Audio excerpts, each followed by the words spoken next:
So, welcome to today's episode of The Art of Feeling Better. I have my friend with me today. This is Jo. Hi! And as it's Halloween today, or Samhain, Samhain, but it's not Samhain, but you may know it as written down as that. I thought we would have a little convo about some of the metaphors and some of the connotations around Halloween and what we kind of assume Halloween to be and what it is in modern day, and connect it in with something that people may or may not have heard of, something that we talk about as the witch wound. And not specifically for women, but a lot of women at the moment experiencing this ancestral drive to change and to step into their power as healers, but also this fear response that it's not safe to do that, and not quite understanding why. So a lot of the work I do in the kind of more spiritual side of things, as you know, because we talk about this all the time, totally is exactly the same thing as the science. Yes. It's all the same thing. It's all the same All the same thing. But it's trying to use the right language in the different spaces and to just have the conversations and help people understand a little bit more around some of this terminology and some of the stories that have been sort of thrown out there over the years, and some of the really dark and nasty spaces that women have been in over the years, and how things are starting to shift now. So we've done like workshops and different things before, and we've talked about this a few times, but you've got so much knowledge on this subject. I know you're so passionate and you do a lot of work with Pendle, for example. I do. So I thought we'd just have a little chat and talk about anything that you want to bring to the table about the history and about what a lot of us are experiencing at the moment and what the witch wound means to you and people in your circle. So where do we start with that one? It's a big topic, isn't it? It's a big. I think we need to unpack really where the origin of the witch came from and how it's depicted in Halloween today. So obviously witches are haggard and scary and green faces. We'll see that everywhere today. Today, isn't it? Yeah, it's we're always depicted as ugly, horrible, frightful, mean, nasty. Watch the witch, the wicked witch. When in actual fact, that the how that's evolved over the years is from women that were beaten and tortured and paraded through the streets. They'd had their hair pulled out, they'd had teeth knocked out, bloodied faces, drowned, hung, in some parts burnt at the stake. And that's where that image has come from, that is regularly depicted to children. And these are just women. These are just normal women, not even witches. Not even the healers or the medicine women. No, just women. Just women. Women that had pockets in their skirts. Don't ever have pockets. Don't have pockets. And why are we not allowed pockets? Because we hide our spells in our pockets. Yeah, pockets were banned. And it sounds really funny and comical. It is. This is real. Women were real not life. allowed to have pockets in their dresses or skirts. They were not allowed opinions. They were not allowed anything that might set them apart from anybody else. It's quite horrific, really, that, you know, we look, like you say, we look back at it and we laugh, or we laugh at things that we see, but this was people's lives, you know, and men as well. Men were suffering the same fate as women. Absolutely. So it's wrong. And where do we think that's come from? That's why. I mean, I know everyone's got different opinions on that. History has its own opinions on that. What's your take on why that became a thing? Why were women vilified in that way? Personally, I think that the men that were in power at the time were frightened of just how powerful women can be. And especially when we come together as women, and we're all on the same wavelength and we're all thinking the same thing. It's a powerful thing, and I think they wanted to suppress it. And then obviously that's carried on. You know, through the ages. Perpetuated, doesn't it? As we go. And it's very much, and I've said this before when I've sort of been moving into my different spaces, that it's a real sort of visceral feeling in your body that it's not safe to talk about these things. It's not safe to even explore these concepts. No. And it's weird because as someone who's like a pretty sort of feisty, strong, opinionated woman living in this day and age, I used to, not anymore, but I used to question, that's a weird thing. Why do I feel like, where's that come from? Where's it It's come generational. from? This is like definitely. ancestral wounds that are passed down between women. Subconsciously, we don't even know that they're there dangerous until we're confronted with something like that situation where you think, why do I feel the need to suppress myself or you know, keep my opinion to myself? Why do I feel like that? I can't step into my power because there's a danger somewhere. It's dangerous, and that's you know, obviously where that's come from. But like practices now still, and I feel like I'm quite knowledgeable on the subject because I've been on my spiritual journey since I was 11, 12, so I'm pretty old now. So I've been like crone phase for many years. But I didn't know some of the things that you were talking about when we did one of our workshops was news to me. So there's a lot going on now still in different spaces. There's more people been killed in the last decade for crimes of witchcraft than there ever was in the whole Burning Times.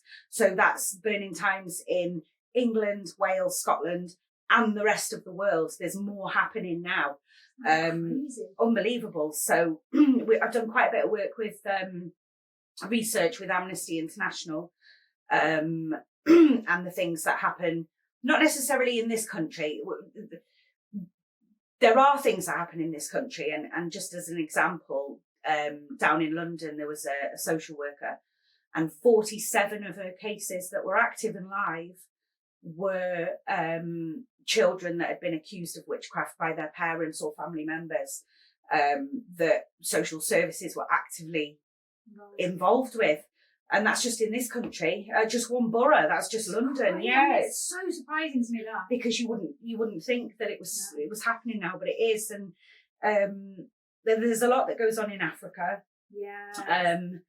But it's all about education. It's all about education, and it's about us talking about it and spreading awareness, you know. And the most poignant thing that stood out for me was about a little boy. He was albino. Beautiful little boy. All his brothers and sisters, they were black, and his mum and dad were black, but he was the only one that was albino in his family. And he was about 6 or 7, and he was walking to school one day with his brothers, and 2 men pinned him down in the street, and they chopped his arm off with a machete, because apparently their body and their body parts are a really precious commodity that is used by witch doctors. So they can be witch doctors and, you know, do this, but obviously witchcraft is massively frowned upon.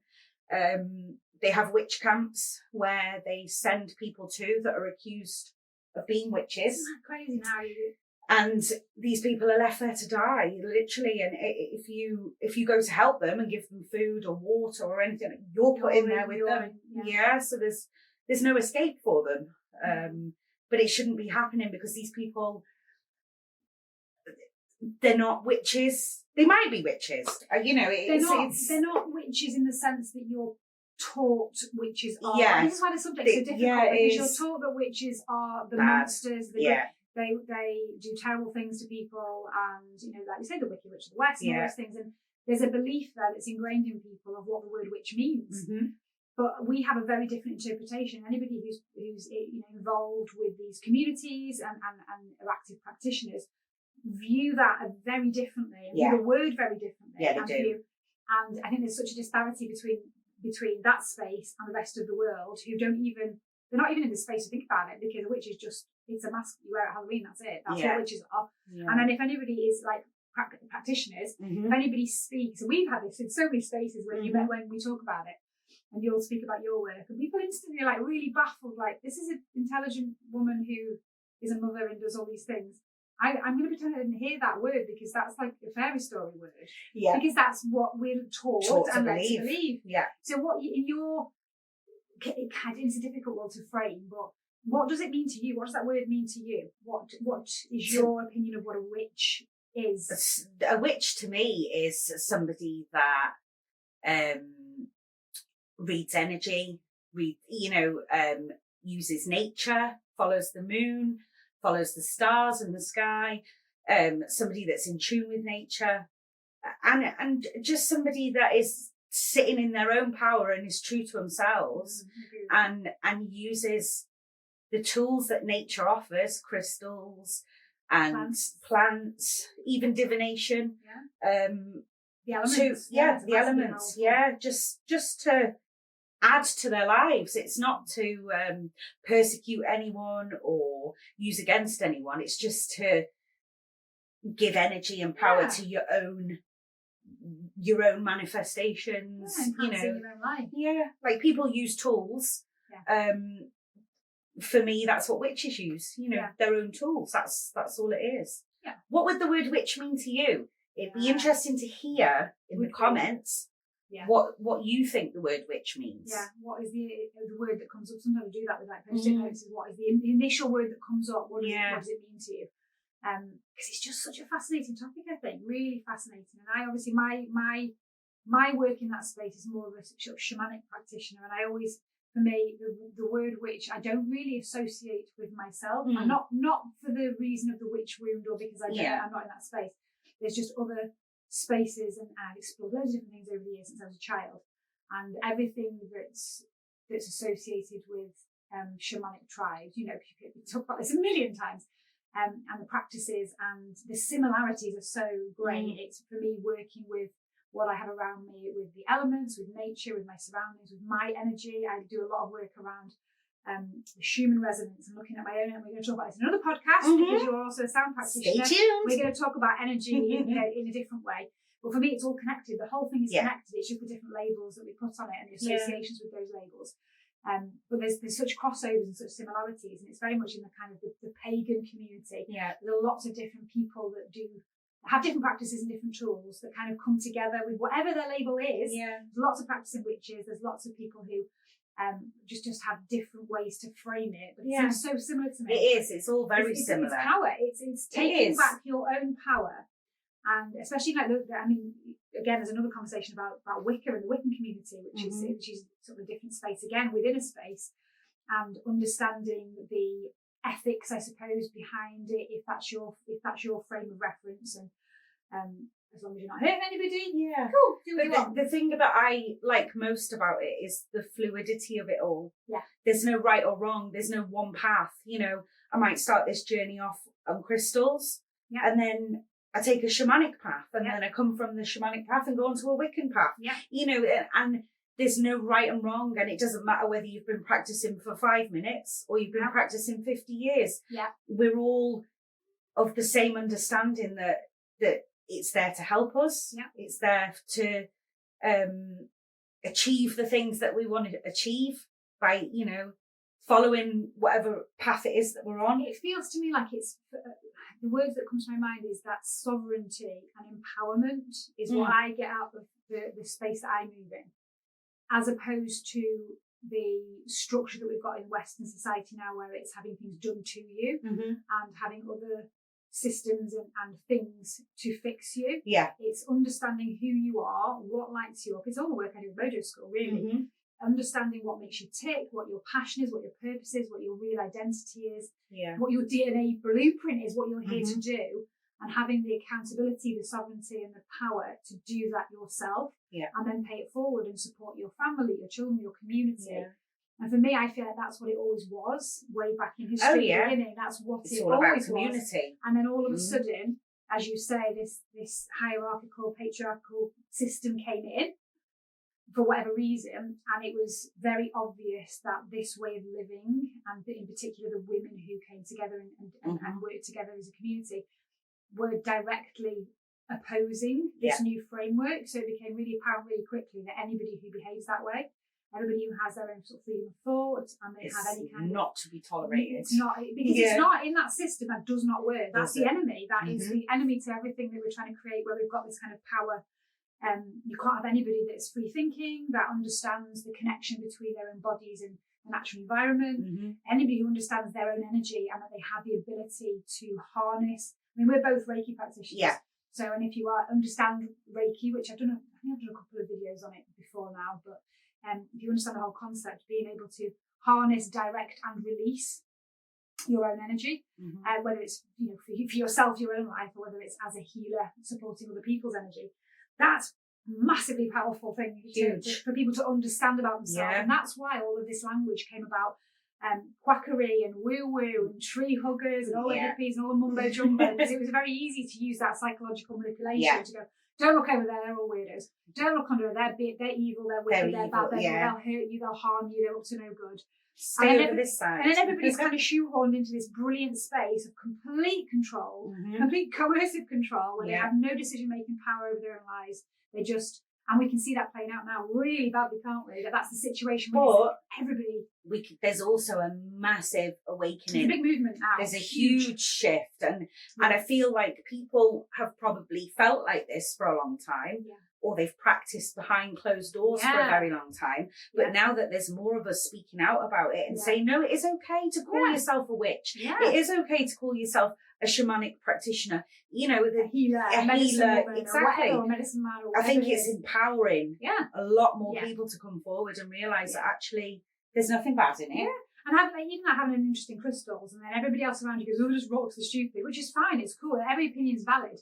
But then going back into something, oh, I'm being stupid, is one thing. But then being around other people who go, actually, no, here's some information on that, here's some science behind that, and we're all really interested in that. When you get you think, well, this is my place, these are my people, this is... I feel comfortable enough to be and myself. In my space, and you see it now in, I was in the range the other day, where the shops are available. And it's like everywhere. There's tarot, there's crystals, you would never have seen this a few years ago. And there's a lot of us that have been there's all kinds of meets now, and there's loads of things happening in our area in particular. Yeah. And I've had lots of conversations with other people, men and women, but predominantly women, just laughing and joking, saying, my God, I've been in the broom cupboard for 20, 30 years as a solitary practitioner, just feeling that this is right for me, and being in my own merry little way, working with the tools I've got, connecting with nature, building, researching, esoteric wisdom and doing that, but keeping it very guarded. Never. And then I'll go to work in a highly corporate space, and I'll be a teacher. I've got loads of teachers who do things like light language and all kinds of crazy things.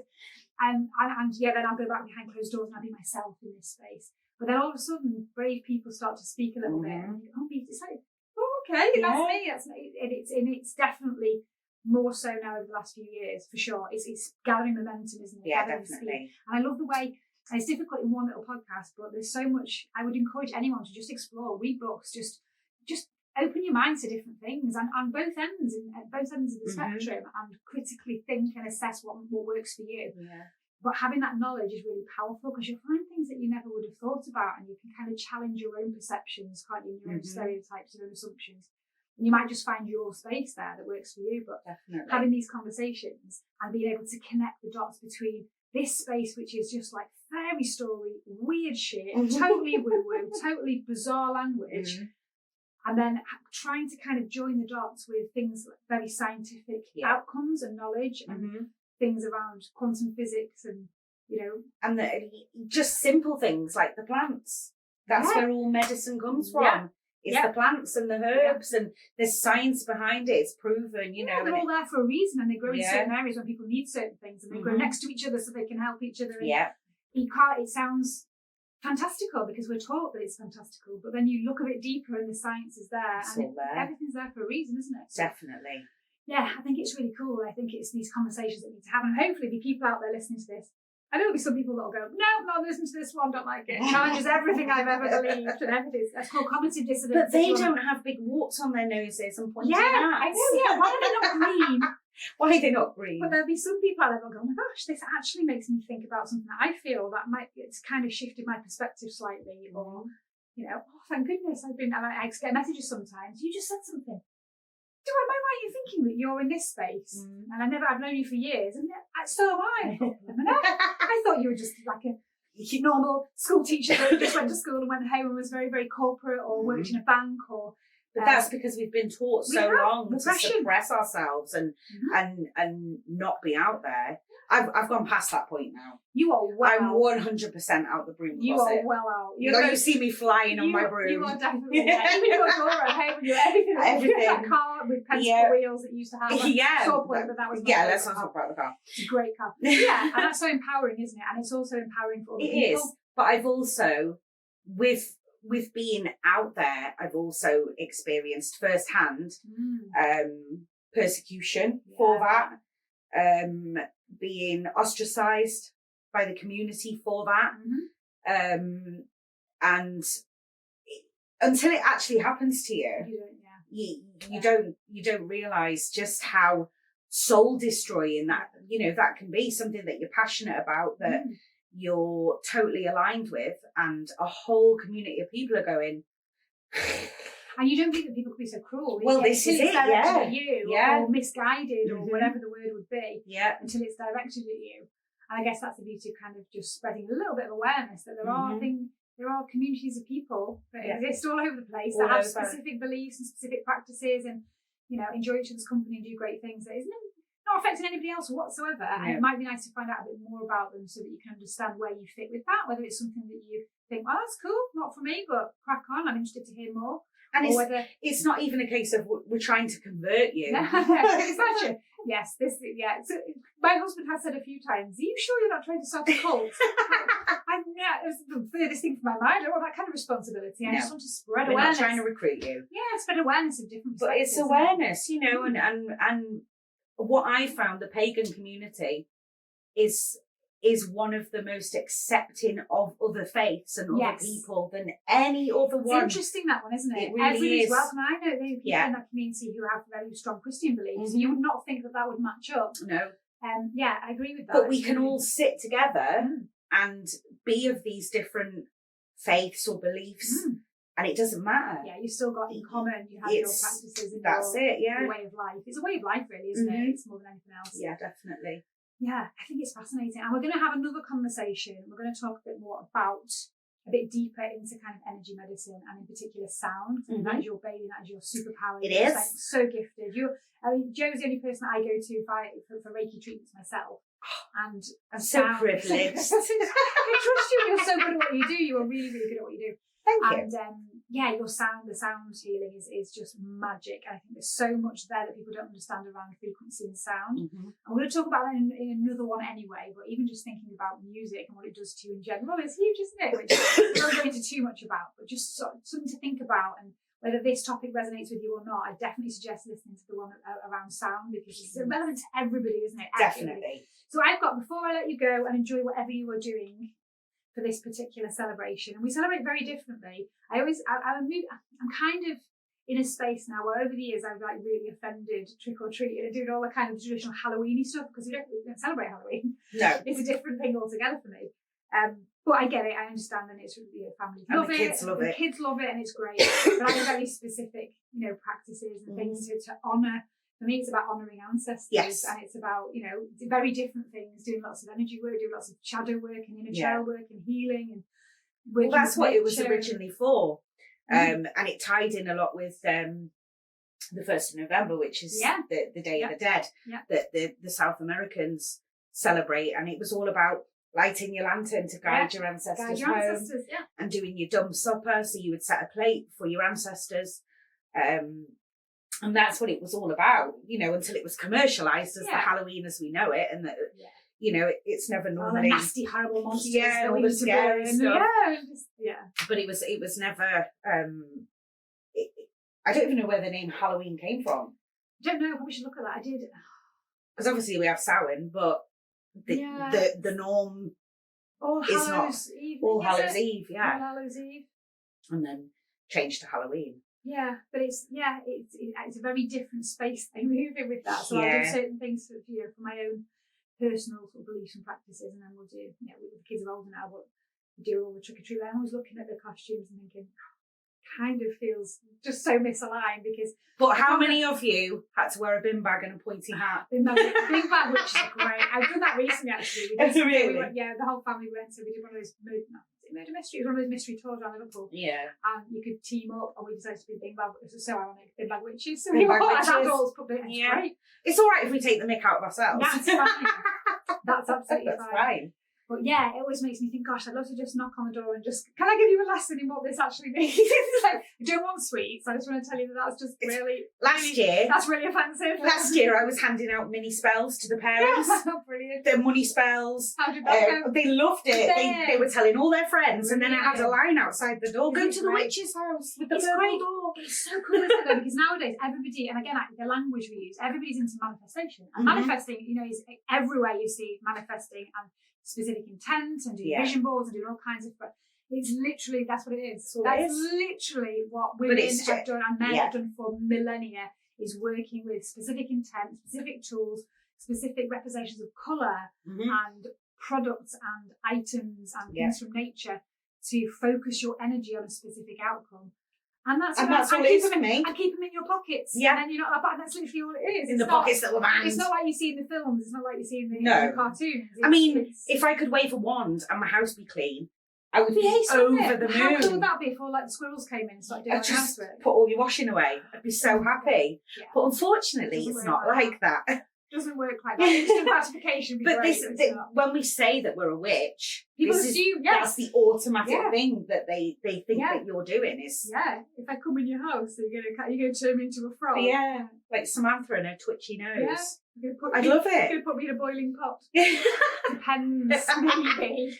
But yeah, it doesn't work like that. And it's just opening your mind, expanding your mind enough to research and find out and look a bit deeper to what you are presented with, which is all I do in my conversations, is to kind of look a bit deeper than the information you're given from the general kind of society and the powers that be and the media and all the rest of it, because there is more to every story and it's about just challenging your own beliefs and your own perceptions. Now, before I let you go and we move on to doing something a bit different, I have 3 questions that I haven't prepared you for. Oh, no. And I'm asking every one of my guests. Oh, no. Yeah, it's cool. It's easy, right? Okay. So if I prepare you, you've got time to think, and this will be really intuitive from the heart. So my first question to all of my guests is, and it's like a big question, but whatever first comes to your mind is going to be right for you. How can we change the world? What's the one thing that we need to do to be able to change the way the world looks? Do you really want my honest opinion? Yes, I might edit it out. No, I do. How can we change things? We need to return back to how we used to live. Get rid of the government. We need to go back to the land, communities, helping one another, growing our own food, not being charged for everything. The privilege of being alive. Yeah, exactly. For the air we breathe. We're the only species that has to pay to live on the planet. Yeah, that's how I would do it. Spoken like a true witch, I completely agree. Completely agree. Everything I do in my life is about concept, so I'm glad you said that. I thought you were going to say something really weird.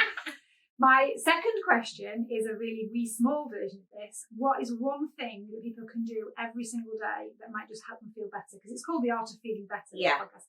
Anything that you have in your daily practice, something easy and simple that people can add to their toolkit just to help themselves feel better. It's shit show. Just gratitude every morning. Just what you're grateful for. It's very easy to get caught in the negativity trap.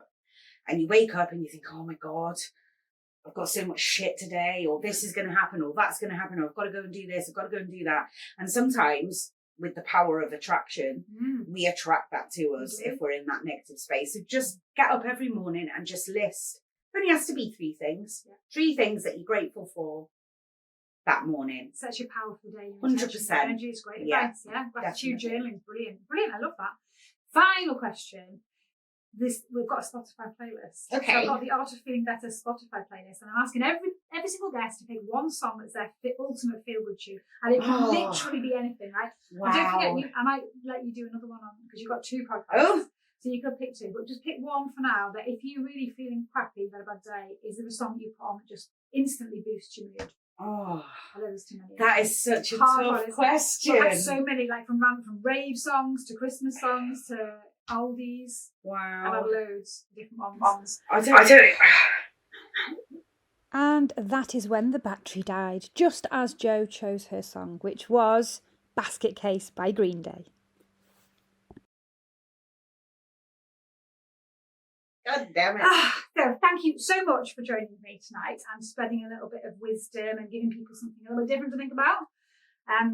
Hope you all enjoy whatever you're doing tonight.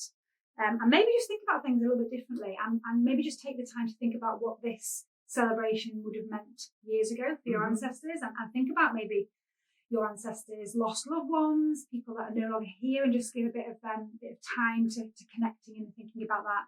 As the veil thins. As the veil thins, yeah. As the energy changes a little bit, it's a good time to do it because it's much easier to connect in while you're scrolling on all the sweets you get from the neighbours. So I knew I should have been a dentist. We're